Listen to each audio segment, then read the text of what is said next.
Have you ever felt rejected before? Who hasn't, right? Today, I want you to stick around because I'm going to do a video. It's a question and answer video about being rejected. And we're going to walk through our 4 questions that we've done before to help you kind of give an illustration or example of what it's like to rewrite rejection. Stick around.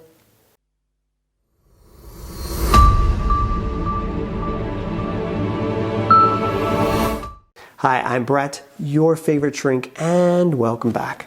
Welcome back to My 5 Minds. This is where you're going to learn how to be more, do more, and feel better by learning a new neuropsychology called systemology. In particular, what we're going to do is we're going to walk through the 4 questions that we've done before to help Marianne deal with feelings of rejection. So let's start by looking at her question. Now the question reads, I just recently went through a breakup and we've been together for about 6 months.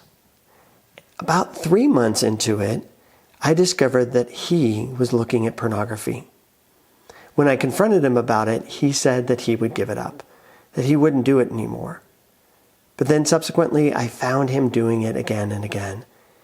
Each time he said he would quit, but he didn't. And then finally, he decided that he didn't want to be in the relationship anymore, and he broke it up. And I'm feeling devastated. Even worse, I'm wondering if I can ever trust a guy again, and I'm wondering if I'm ever going to be good enough to be in a healthy relationship. Your help, please. Great question, Marianne. A question I'm sure that all of us can identify with.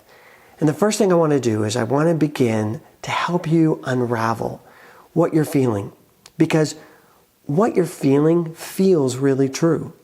But the first thing you have to understand in systems is that oftentimes what we feel, what we think, what we're doing isn't true. It isn't real. But it's a process. It's a cognitive process that we are doing in our mind. And truth itself is based on something kind of funny.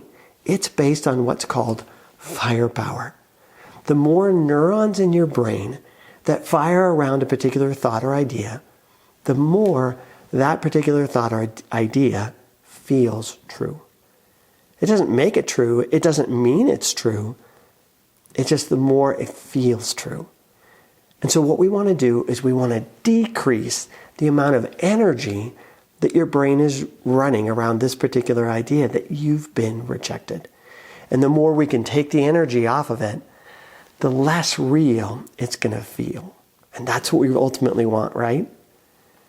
All right, so let's look at what's going on that's giving this thought that you're not good enough, that you're never going to be good enough ultimately. Let's look at what's giving that thought in your brain so much power. Now, there are four questions that your brain goes through when it evaluates any circumstance or situation. And those 4 questions give you meaning. All right, let's go through them real quick. Is this significant? Why is this happening? What can I do? And what does this mean for my life? How does this fit into my story? Now let's look at how you've answered those 4 questions for yourself.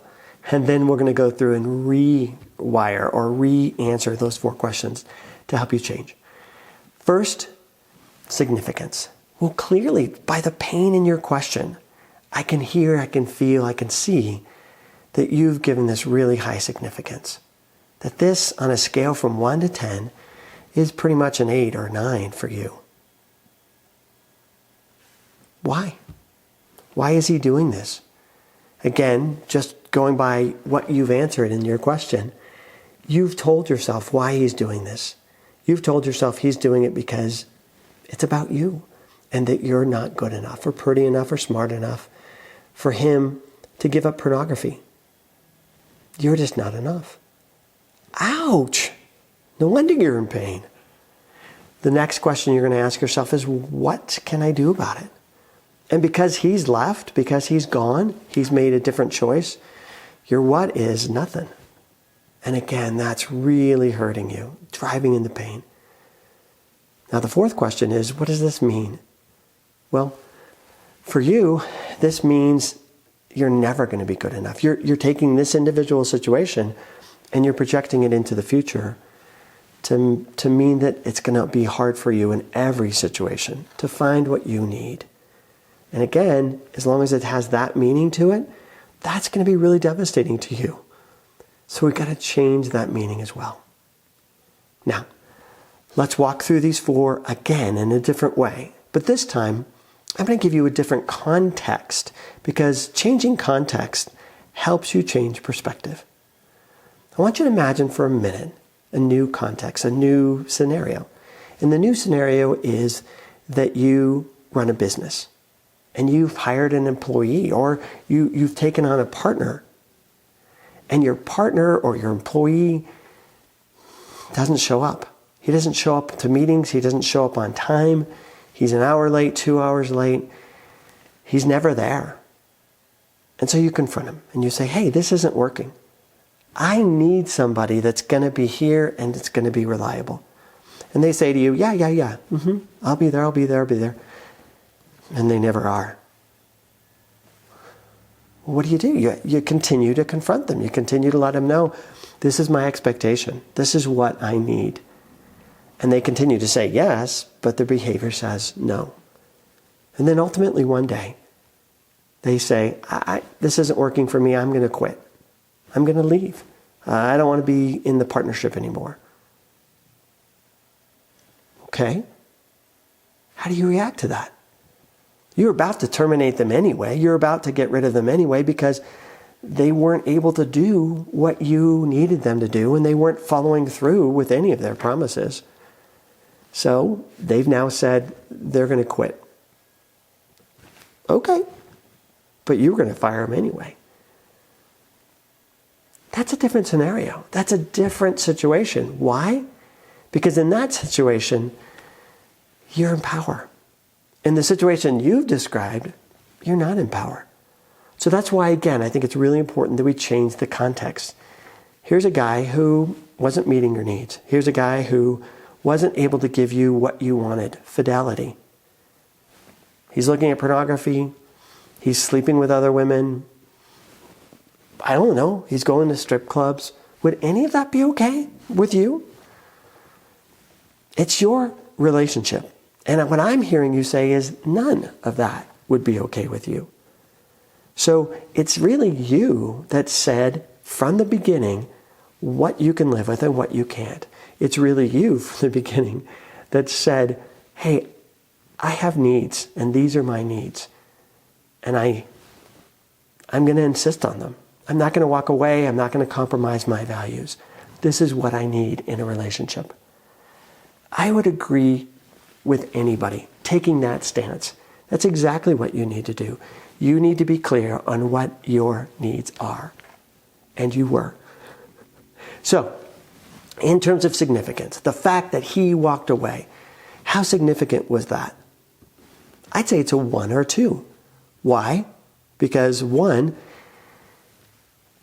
it wasn't what you were wanting. He wasn't able to do or give you what you wanted. So the fact that you've lost somebody that isn't what you wanted in the first place is not a 10. He's not like you've been with him for the last 25 years and you have 6 kids together. He isn't what you wanted. He isn't able to give you what you wanted. So letting somebody go like that, it's a 1 or a 2. And again, you have to recalibrate your thinkerator and change the number in your brain because your brain is overrating this and personalizing it. That's what's giving it the power. 2, why? Why is he leaving?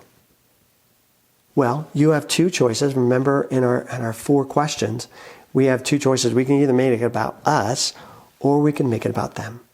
I would suggest you make this about him.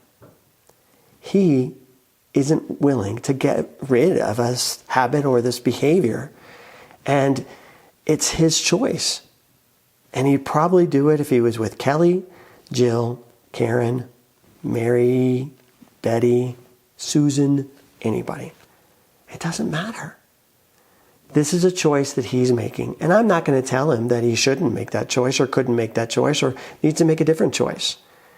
What I love is that he's making a choice and it's on him. It's not on you. You've set your standard. And now he needs to choose, can he do it or can he not? And he said he can't. And that's okay. That's better that he says he can't live to what you need than you continue to expect it, he continue to lie, and it continues to fall apart. So why is this not working? Is it because of you? Because you weren't pretty enough, smart enough, good enough? No. It's because of him. He couldn't and wouldn't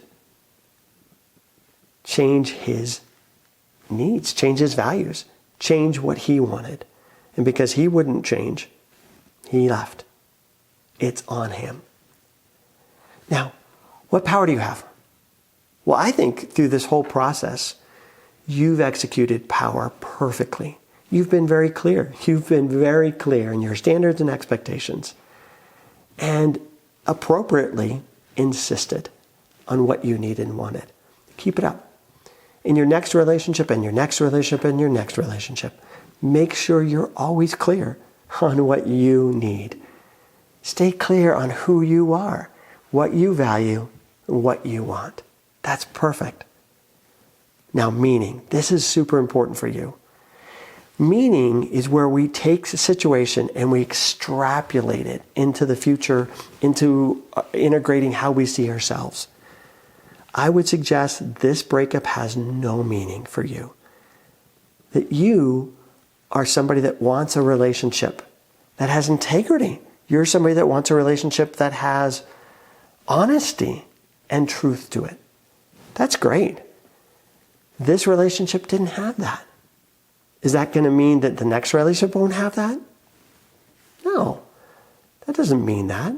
Every relationship is different. It's true, if I take a coin and I flip it, there's a 50-50 chance that the next time it's going to come up heads or tails.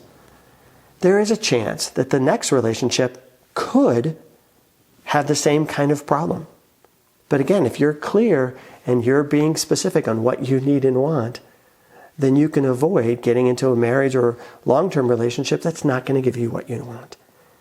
Now, what are the chances that the next relationship is going to have the same problem? Probably the same. Probably 50-50. And the next relationship? Probably the same. The chances don't go up just because you get tails one time. It doesn't go up that you're going to get tails the next time. It doesn't go up that you're going to get tails the next time. It's always a 50-50. You got to take each situation as it is. One circumstance doesn't increase the odds that the other circumstances and the next circumstances are going to go up. It's just not the way it works. So stick to your guns. You did awesome. And look at your personal power. You stood up for what was right. Let that be your focus. What he did is what he did for him. Don't make it about you. Now, I hope that was useful for you, and I hope it was useful for all my viewers as well. Again, if you like this video, like the video. If you want to learn more about systems and how to feel better, do better, and live better, subscribe. I'm Brett, your favorite shrink, and I'll talk to you soon. Take care. If you want help walking through the 4 questions and helping you kind of rewrite and rewire the way you see things, I have a workshop on the website, brettrwilliams.com.